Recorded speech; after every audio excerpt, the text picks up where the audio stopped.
자, 제이홉. 집에서 제일 자주 시켜 먹는 배달 음식. 배달 음식. 죄송합니다. Bless you. Bless you. Bless you. What I want for this Christmas is 좋아요, 죄송합니다. 질문할 거. 제가.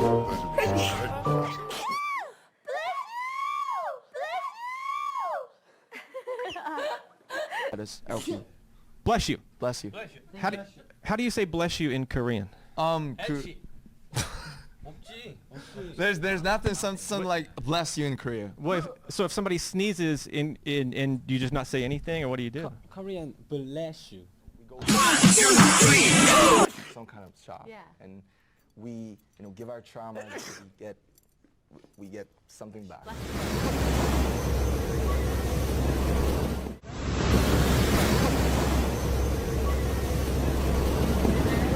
정한씨 오셨어요. 기찜.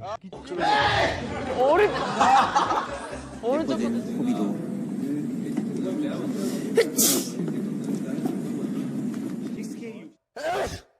wants to skydive with that short hair. It's so short. He wants to skydive.